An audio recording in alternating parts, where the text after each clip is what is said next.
And let's stay with the impact of increasing temperatures across the globe.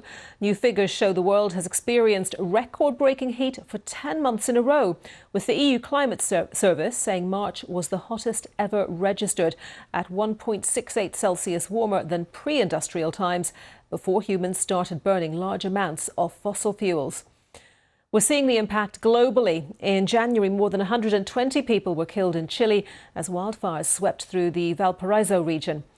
A month later, California residents faced one of the most dramatic weather days in recent memory, as rain and high winds lashed the state, leaving about 37 million residents, that's 94% of the population, under flood alerts. And Japan has also been experiencing unseasonably warm weather, with record March temperatures reached in Tokyo. Also this lunchtime, battered Britain yet again, with gale-force winds and heavy rain and flood warnings across the country. Gale-force winds and heavy rain have battered large parts of the UK. More than 100 people had to be rescued overnight amid severe problems in the south of England. A major incident was declared in West Sussex after the River Arun burst its banks. Over 200 homes and businesses were without power across Hampshire and Dorset. In England, there are 64 flood warnings and 197 flood alerts right across the country. There are also flood warnings in parts of Scotland. Graham Satchell reports. Cars struggling through flooded roads this morning in West Sussex. From the air, you can see where the River Arun has burst its banks. 180 people were evacuated from the Medmery holiday park. One was taken to hospital, showing signs of hypothermia. Both ambulance and fire service staff were called to the park. Holidays cut short in the most dramatic way by terrible weather. It was a miserable night for the residents here. A high tide and heavy rain falling on already saturated ground meant the emergency services were busy. The fire service helped people to safety. Some were taken out on boats. Others were able to make their way on foot with a little help. The flood affecting both the elderly and the very young. The fire service says there's likely to be more flooding in the coming hours. We are experiencing some very high tides at the moment, and the next high tide is due around lunchtime, which is actually slightly higher than the one we've had overnight.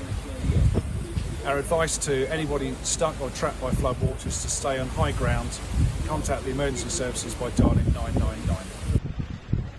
Other parts of the country have also been affected. This is the Isle of Wight. There are weather warnings in place for the west coast of Wales and large parts of Scotland. Spring this year has so far proved to be wet, wild and windy. Graham Satchell, BBC News. Well, live now to our correspondent Duncan Kennedy, who's in Littlehampton in West Sussex, where people have suffered the brunt of this. Yeah, both here and right across the south coast, Rita. Here itself is where the River Arun has burst its banks. A lot of this is seawater coming in to flood acres and acres of land. And a farmer told us this morning most of his crops are now destroyed. But this is just one of those areas that's been affected. Those dramatic pictures you saw from that Medbury holiday camp about 10 miles down the road from here.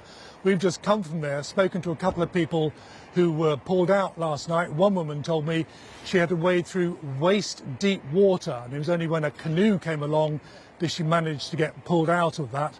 Another girl told us that she was just left only in her socks, her wet socks. She couldn't take anything out. The rescue was that desperate. All these flood warnings right across down to Hampshire, the Isle of Wight, Somerset and Cornwall. The Environment Agency, people should take note of those warnings in case they have to leave their homes with very little notice. Severe flooding came to a small town in West Sussex early this morning in the wake of Storm Kathleen. Emergency services helped residents evacuate their homes after the River Arun burst its banks in Littlehampton. A number of people had to be rescued. Other places were also battered by high winds and heavy rain. Carrie Davis reports. After spending the night in his bungalow as it filled with water, this 92-year-old didn't have any dry shoes as he was helped to safety this morning. I'd never been in a fire engine before. So I got out of bed to have an inspection, and discovered the water was right up to my knees. He was one of more than 200 people evacuated across West Sussex after high spring tides, strong winds and heavy rain caused flooding. In Littlehampton, the River Arun burst its banks in the middle of the night. The water didn't trickle, it poured into homes and businesses. I thought I was going to drown, to be honest, because it was just filling up and I couldn't get out. So I had to put a ladder up to the loft. While Michelle and her pets head to a hotel, George Streven surveys his workshop. An inch or two of water has got in a couple of times before, but it's never been as bad as this. So I arrived this morning waiting for a bit of bad news, knowing that it's coming, and it's worse than I thought. We've experienced anger here in Littlehampton that only the west side of the river has been affected. Locals believe the east side has far better flood defences. The Environment Agency blames record high tides and says its teams are out supporting communities. Around the country, stormy seas have smashed beach huts up in Falmouth and the promenade on the Wirral was submerged. Although much of the water has now drained away in Littlehampton, people here are frightened there'll be more coming before the place has dried out. Carrie Davis, ITV News.